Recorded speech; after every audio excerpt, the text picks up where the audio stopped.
Bienvenue dans Préviously Number 4. C'est avec une petite larme d'émotion que je vous annonce que ça fait déjà 4 fois que nous nous retrouvons pour parler de séries. 4 quinzaines que nous passons à parler avec passion d'histoires que d'autres nous racontent en images. Ces petits rendez-vous sur YouTube vous sont proposés par le site Essentiel Séries. Essentiel Séries, c'est une team de rédacteurs triés sur le volet qui décortiquent les news des séries pour vous et qui le pressent comme ça là, pour en extraire l'essence ultime. Le meilleur du meilleur quoi. Du coup, si vous êtes sympa, vous pouvez faire monter les stats du site en cliquant sur le lien en description. Au passage, vous pouvez un peu déraper de la souris et aller voir Facebook ou Twitter, j'ai mis les liens au même endroit. Moi je suis toujours Charline, votre fidèle hôte. Comme vous pouvez le voir pour cette vidéo, j'ai changé de décor, mais c'est plus en fait pour la sonorité de la pièce que pour autre chose. C'est peut-être au niveau de la lumière que ça va pêcher. C'est un lapin. Du coup, je compte sur vous pour me dire si c'est mieux ou pas. Une araignée. Au pire, si c'est pas bien, on reviendra à celle d'avant. C'est un loup. En fait, je crois que je l'ai pas dit dans les autres vidéos, mais ces petites chroniques sont postées les premiers et 15 de chaque mois à peu près à 18h. À part problème technique majeur, je serai toujours au rendez-vous et j'espère que vous aussi. Ce qu'on fait, c'est que si vous pouvez pas être là, si vous avez poney, criqué, bilboqué, vous m'envoyez un petit texto et puis on s'arrange, on remet ça. Ensemble, on va religieusement partir à la recherche de séries injustement méconnues, inédites en France ou encore anciennes. Comme d'habitude, chaque vidéo est égale à un thème et cette fois-ci, j'ai voulu rendre hommage à toutes les sitcoms qui ont marqué mon enfance. Il y a eu Notre Belle Famille, Madame est servie, La Vie de Famille bien sûr. Et j'en passe. Pour moi, la diffusion de ces séries, c'était synonyme de moments de détente en famille devant la télé ou de câlin avec ma maman. Je tiens peut-être là l'origine de mon amour pour les séries.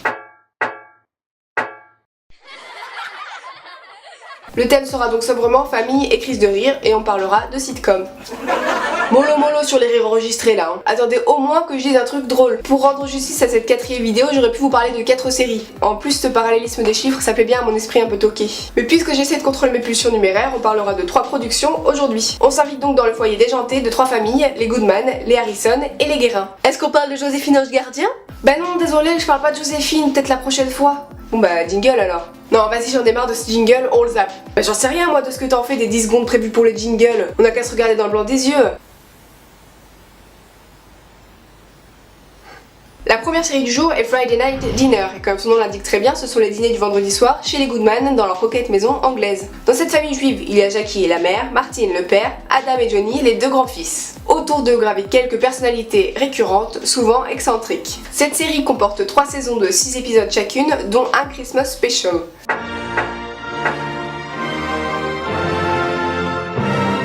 Elle a commencé à être diffusée en février 2011 sur Channel 4 et le dernier épisode date du 25 juillet dernier. Le ton utilisé pour communiquer autour des derniers épisodes semble montrer qu'il n'y aura pas d'autres saisons, mais il est encore bientôt pour l'affirmer à 100%. Mais avant de s'inquiéter pour le futur des Goodmans, analysons d'abord les saisons disponibles. Friday Night Dinner est une sitcom, elle est donc censée faire rire. Et là où d'autres échouent, ici c'est un pari réussi. En grande partie grâce à des personnages bien écrits. Mention spéciale pour le voisin envahissant qui est terrorisé par son chien et le père qui a des hobbies et des habitudes très personnelles. Pourtant, certains gags ou situations récurrentes de cette production fatiguent au bout d'un certain temps. Par exemple, dans la rivalité entre les 2 frères. Mais finalement, c'est peut-être cette constante dans le comportement, ces défauts agaçants et cycliques des personnages qui rendent cette famille si réaliste. Malgré tout, on peut regretter que les personnages n'évoluent pas plus devant nos yeux. Les changements évoqués sont vite balayés d'un revers comique. Pourtant, j'adore cette série, j'aime cette famille et le fameux Apple Crumble de Jackie me fait saliver.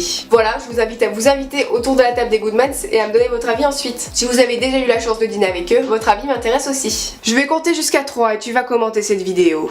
1, 2, 3. Pour la seconde série, parlons un peu de Sean Saves the World. Sean est gay, divorcé et père d'une adolescente. Sa vie se complique lorsque sa fille Ellie vient habiter chez lui. Entouré de ses amis dévoués et de sa mère aimante, il va devoir faire face à ses changements personnels et professionnels puisque dans la société de vente en ligne où il travaille, un nouveau patron légèrement névrosé vient de prendre ses fonctions. Voilà pour le pitch très classique de cette production. Cette histoire me plaît guère. On dirait un mélange entre Ce que j'aime chez toi, vous savez la série qui passait sur France 2 avec Amanda Bynes, et Modern Family. L'emballage de la série sent tellement réchauffé que franchement si vous n'avez pas été tenté, je peux comprendre. En plus, le titre n'aide pas forcément à s'intéresser au projet. Personnellement, quand j'entends Sean Save the World, ça m'évoque une toute autre série. J'imaginais l'histoire déjantée d'un jeune homme un peu loser nommé Sean qui grâce à des événements terribles révélerait sa personnalité de leader. Des événements terribles comme la fin du monde, une invasion de zombies, le glissement du monde dans une faille temporelle. Un truc un peu science-fiction. Alors forcément quand on se rend compte que c'est une simple sitcom sur un père divorcé, c'est un peu l'ascenseur émotionnel. Mais c'est excessivement irritant!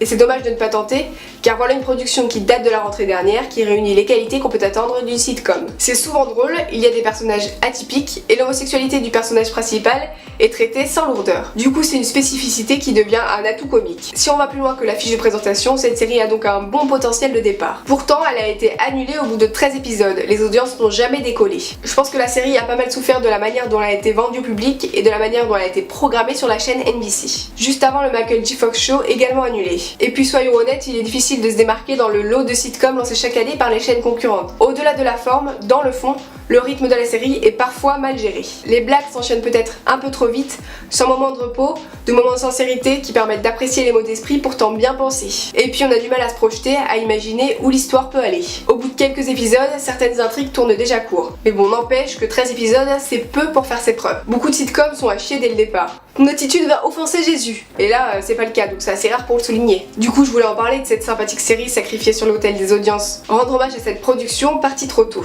En attendant que les acteurs de Big Bang Theory signent leur contrat et reprennent le tournage, je vous encourage à alléger votre difficile attente avec cette série. On va finir cette vidéo sur une touche française.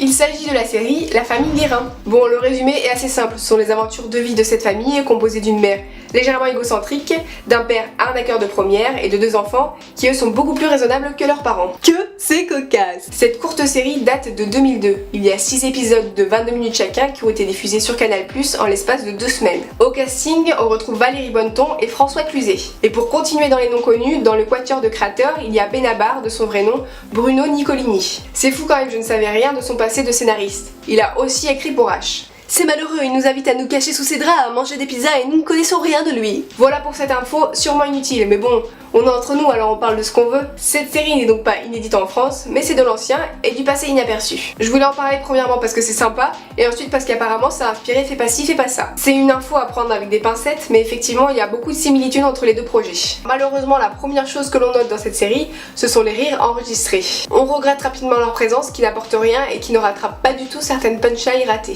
Je suis pas une grande fan des rires enregistrés, mais pour certaines sitcoms enregistrées en public, je dois dire que c'est pas désagréable. Mais là, ça donne juste un effet Hélène et les garçons. Si les vannes sont pas drôles en elles-mêmes, on nous dit qu'en faut rire. Pour les défendre un peu, il faut rappeler que la série a plus de 10 ans. Donc c'est une série un peu désuète, mais pas désagréable, avec de bonnes idées. Si vous aimez le personnage de Valérie Bonneton dans Fais pas ci, fais pas ça, celui-ci a des points de concordance évidents. Voilà, la 4ème vidéo est finie. C'était super, franchement je me suis gavé fendu la poire. Pour dans 15 jours, j'insiste, si un thème vous intéresse, faites-le moi savoir. Pour nous contacter, vous avez les liens vers Facebook et Twitter dans la description, et puis sinon vous avez le hashtag Previously. On se retrouve donc le 1er septembre vers 18h.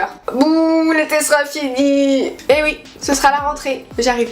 Allez, je vous laisse, il y a Steve Urkel qui vient d'arriver et je l'emmène acheter sa prochaine paire de bretelles. Oui, Steve, c'est toi qui as fait ça. Allez, à dans 2 semaines. Amoureuse, contrairement à d'autres séries d'aujourd'hui, pourtant largement plébiscitée. C'est une série inédite en France dont la diffusion a commencé en août 2012.